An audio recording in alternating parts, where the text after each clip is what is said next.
But why don't you tell us why, after 8 years of unmitigated sucking at the no, I won't say that. What? Why should you have this office for life, sir? First thing I'll say is it's not an easy job. Okay. It is it's a lot more than I thought it was when I took it on. I had frankly used pretty much everything I know about management and how to motivate people and how to keep things strapped down since I got this job. I think there are other constitutional jobs that might be easier. So I think that we've done a lot of good things in the office, and I've got a lot of stuff to do yet.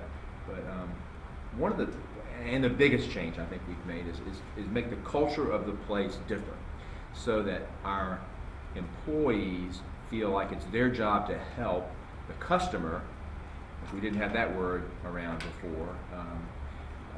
And so they've got this attitude now that we've developed over a period of time, where when someone calls, they're trying to be helpful. And we polled this, and we do very well on polling on helpfulness and courtesy and how people react, our folks react to the public when they call.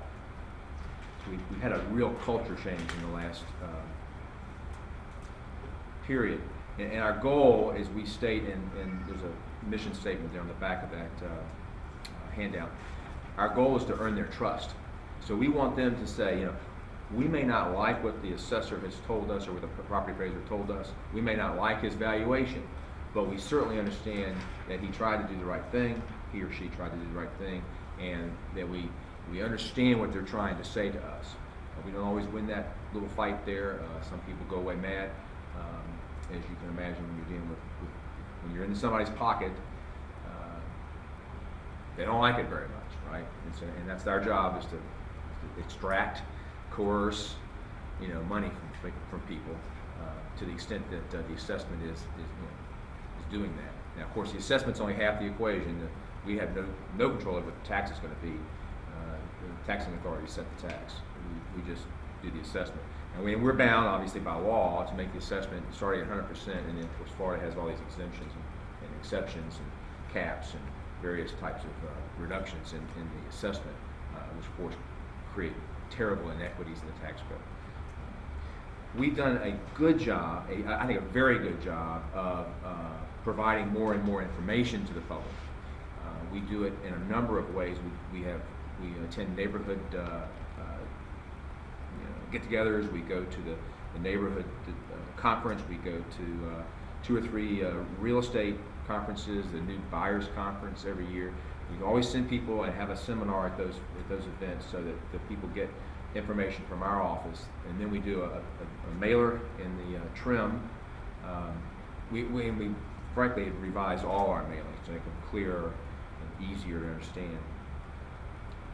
Our customer service area has been completely revamped, and we don't have a call center per se. The tax collector did install a call center. We get a lot of calls through the city call center, and we're trying to educate them into how they can better answer those questions before they get to us. But a lot of the customer service area has been completely revised and revamped, and we do a much better job in customer service than we used to. We installed and continued to work on an internal ethics program that has been very successful and very well received in the organization. We have a 128 person organization. We went to a national company and bid it out and got a company to come in and run that little program, run the START program for us, and then we handle it from that point forward. We spend a lot of time occasionally, I would say a lot of time, talking about ethics, and it's one of our corporate statements that we will talk about, think about, and be ethical in our behaviors. We have completely overhauled data processing. You probably read this in the paper. When I took the office, my predecessor was in a suit with one of the national software vendors. We settled that suit and actually did end up buying the software from that same company after we did a complete purchasing matrix.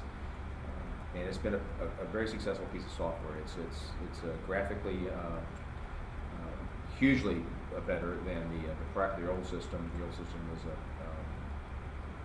well, the user interface was very bad. So that's been a big success, and I think that's really helped our accuracy. It helps our understandability to the person who's interfacing with our database in the office, and it's been, I think, a big success. And we also saved some money by doing that. We were paying the old vendor a lot more money. And since then, we've saved some more money by talking this particular vendor out of some maintenance money that we were paying at the start of the contract. Accuracy, and you'll hear my opponent talk about, he holds up the newspaper from the Times-Union and says that we've got an equity problem. Well, part of that newspaper article is the equity is because of the Value Adjustment Board, and that's what he's talking about. That the Value Adjustment Board every year will mess us up to a certain extent. We'll have a condominium that's all laid out properly and everything seems to match, and the Value Adjustment Board will pick one unit, make an adjustment, and we'll have to adapt to that adjustment. Now, maybe they're right, maybe they're wrong. If they're right, we make that adjustment with all the units. If they're wrong, we may have to go back and fight that the following year. But the equity issue is a non-issue right now. I mean, there in any kind of database, there are always going to be outliers, and you adjust for those as quickly as you can. But overall, our database is in good shape. We have always passed the DOR standards tests. We have installed some statistical analysis that I think are better than it used to be. We would like to buy some more software to be able to do a little more sophisticated statistical analysis on the database. We don't have the money for that right now because, of course, as you know, city budgets have been slashed. So that's one of the things we need to do in the future. Why you lost your signal? Was it down? That's why we're here Oh. too. Redundancy. Yes, redundancy. I don't see. Should I just touch that and maybe it'll come back? Oh, don't worry about it. We've got you on this other one too. Okay, all right.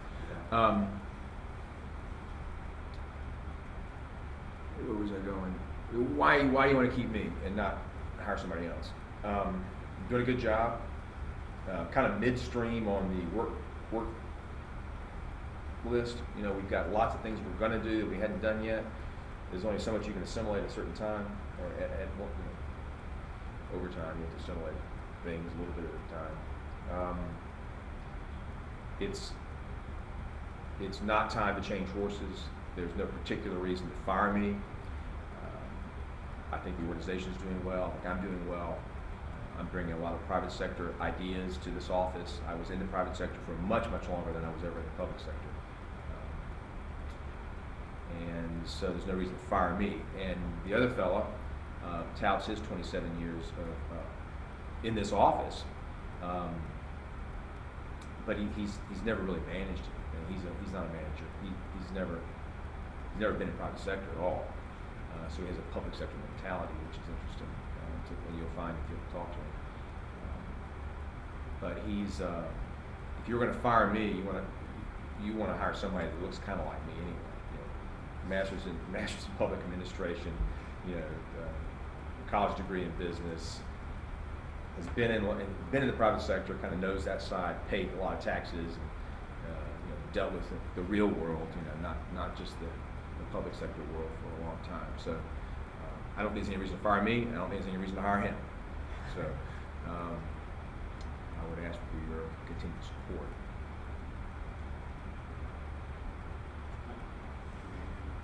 Yeah, would you like that?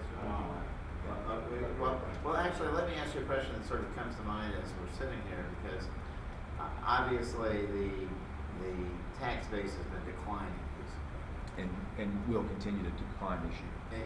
And in fact, it may continue to decline for some while. Yeah, the commercial base actually, I think, will decline for a while. The residential base may stop declining. The acceleration of that curve is stopped. Downward acceleration of the curve stopped. The state shows, their research group shows a rising curve on the price of residential real estate. We've not seen that here yet.